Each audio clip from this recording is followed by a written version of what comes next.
भगवते वासुदेवाय. सार्थ सुबोध ज्ञानेश्वरी.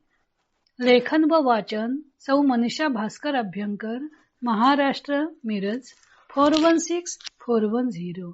अध्याय 13वा. क्षेत्र क्षेत्रज्ञ योग. क्षेत्र क्षेत्रज्ञ निर्णयासंबंधी मतांतरे भाग 9. इतरांची मत. ओवे आहेत 66 ते 71. षडदर्शनांच्या पैकी वेदांत दर्शन सोडून इतर दर्शनकार क्षेत्र क्षेत्रज्ञाविषयीची एकमेकांची मते कशी खोडून काढतात ते ज्ञानदेवांनी त्यांच्या वादविवादाला रंजक रूप देऊन स्पष्ट केलेले. आता ते इतर मतांचा उल्लेख करून भगवंत स्वतःच्या मताची कशी प्रस्तावना करतात ते सांगत आहेत. हे बहु उखी विखी ऋषी केली नैमिषी, पुराणे ये विषयी मतपत्रिका. नैमिषारण्यात ऋषींनी या क्षेत्र संबंधाने पुष्कळ वादविवाद केला आहे. याविषयी पुराणेही साक्षीभूत आधार आहेत. अनुष्ठुबादी छंदे प्रबंधी जे विविधे, ते पत्रावलंबन मध्ये करीती अजूनी. अनुष्ठुप छंदादी जी निरनिराळ्या प्रकारची या क्षेत्र संबंधी काव्यरचना आहे, ती ज्या ग्रंथात आहे त्या ग्रंथांचा अद्यापपर्यंत लोक गर्वाने आश्रय करतात. वेदीचे बृहत साम सूत्र जे देखणेपणे पवित्र, परी तयाही हे क्षेत्र नेणवेची. ऋग्वेदातील जे बृहत्साम नामक सूत्र आहे ते ज्ञान दृष्टीने पवित्र आहे. त्यामध्ये पुष्कळ ज्ञान भरलेले आहे.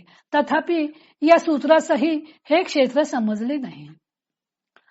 आणि ही बहुती महाकवी हेतू म्हणती, या लागी मती वेचिलीय. आणखी पुष्कळ युक्तियुक्त अशा महाकवींनी म्हणजे मोठ्या ज्ञात्यांनी या क्षेत्र निर्णयाकरता आपल्या बुद्धी खर्च केल्या. परी ऐसे हे एवढे की अमुके याचेची पुढे, हे कोणाही वरपडे होयेची ना. परंतु हे क्षेत्र असे आहे अथवा एवढे आहे अथवा हे अमक्याच्या मालकीचे नक्की आहे असे अजूनपर्यंत कोणालाही कळलेले नाही. आता यावरी जैसे क्षेत्र हे असे तुझे सांगू तैसे साध्यन तुग. आता अर्जुना, यानंतर क्षेत्र जसे आहे तसे आरंभापासून शेवटपर्यंत तुला सांगतो. ऋषीभीर बहुधा गीतम या श्लोकात भगवंतांनी क्षेत्र व क्षेत्रज्ञ यांच्या निर्णयाविषयी असलेल्या मतभेदाकडे संकेत केला होता. ज्ञानदेवांनी त्यावर भाष्य करताना प्रथम वेदांत दर्शन सोडून इतर 5 दर्शनांमध्ये याविषयी कोणत्या प्रकारचे मतभेद आहेत ते स्पष्ट केले. आता या 5 दर्शनांच्या व्यतिरिक्त इतर आणखी कोणामध्ये मतभेद आहेत ते स्पष्ट करताना त्यांनी हे बहु उखी विखी ऋषी केली नैमिखी असं म्हणून नैमिषारण्यातील ऋषींचा उल्लेख करून पुराणांमध्ये सुद्धा याविषयी मतभेद असल्याचं सांगितलेलं आहे. भारतातील वैदिक धर्म हा श्रुती स्मृती पुराणोक्त असा धर्म आहे असं मानण्यात आलेलं आहे. त्यामुळे श्रुती स्मृती यांच्याबरोबरच पुराणांना वैदिक धर्माच्या दृष्टीनं अतिशय महत्व आहे. जीवनात प्रपंच आणि परमार्थ ही दोन्ही अंगे महत्वपूर्ण आहेत. दोन्ही अंग प्राप्त करण्याच्या दृष्टीनं आवश्यक असलेले सर्व ज्ञान पुराण वाङ्मयात अतिशय रोचक पद्धतीनं आणि रसाळपणे वर्णन केलेले आहे. ख्रिस्तपूर्व 6व्या शतकातील धर्मशास्त्र विषयक ग्रंथात पुराण वाङ्मयातले आधार दिलेले आहेत. यावरून पुराणांची त्यांच्या नावाप्रमाणे प्राचीनता लक्षात येते. 18 पुराणे, 18 उपपुराणे अशी एकंदर 36 पुराणे आहेत.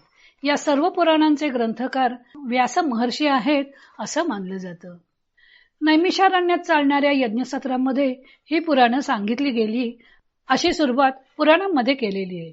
म्हणून ऋषी केली नैमिषी असे ज्ञानदेव म्हणतात. पुराणे प्रामुख्याने अनुष्ठुप छंदात लिहिले गेलेली आहेत.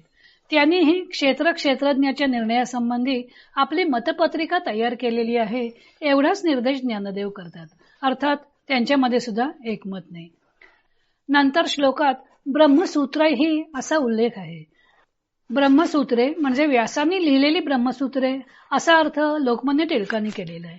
उपनिषदे हे भिन्न भिन्न काली लिहिली गेली. विविध विचारांचे ऋषींना झालेले स्फुरण त्यात संग्रहित केलेले आहे. त्यामुळं त्यांच्या विचारांमध्ये भिन्नता दिसून येते. ती परस्पर विरुद्ध दिसून येतात. श्लोकातील विविधही आणि पृथक हे 2 शब्द उपनिषदांच्या संकीर्ण स्वरूपास उद्देशून आहेत असं ते मानतात.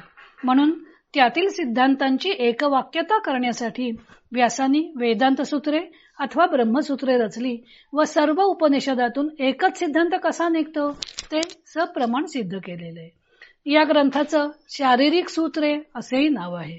पहिल्या 16 पादांमध्ये शरीर आणि क्षेत्र या संबंधी विचार केलेला आहे असं त्यांचं मत आहे। त्यामुळे गीता आणि ब्रह्मसूत्रे यांच्या पौर्वाविषयी प्रश्नही निर्माण झालेला आहे। शंकराचार्य ब्रह्मसूत्र पदाची फोड करताना म्हणतात की ब्रह्मण हा सूचकाने वाक्याने ब्रह्मसूत्राने तैहि पद्यते गम्यते ज्ञायते इति तानी पदानी उच्यन्ते। जी वाक्ये ब्रह्माची सूचक आहेत त्यांना ब्रह्मसूत्र हे नाव आहे। त्यांच्याद्वारा ब्रह्म जाणले जाते म्हणून त्यांना पद असं म्हणतात। त्यातील आत्माच सर्व काही आहे अशी उपासना केली पाहिजे आणि अशा ब्रह्मसूचक पदाने आत्म्याचे म्हणजे क्षेत्रज्ञाचं ज्ञान होतं असं स्पष्टीकरण त्यांनी केलेले आहे। ज्ञानदेव या पदावर भाष्य करताना म्हणतात की वेदींचे बृहत सामसूत्र जे देखणेपणे पवित्र त्यांनी ब्रह्मसूत्र शब्दाचा वेदातील बृहत सामसूत्र असा अर्थ केलेला आहे जो शंकराचार्यांच्या अर्थाला अनुसरणार आहे। भगवंतांनी आपल्या विभूती सांगताना वेदानाम सामवेदोस्मी व बृहत्साम तथा सामनाम असं म्हटलं होतं। सामवेदातच तत्वमसी असं महावाक्य आलेले आहे। तसेच यात बृहत्साम नावाचे एक प्रकरण आहे।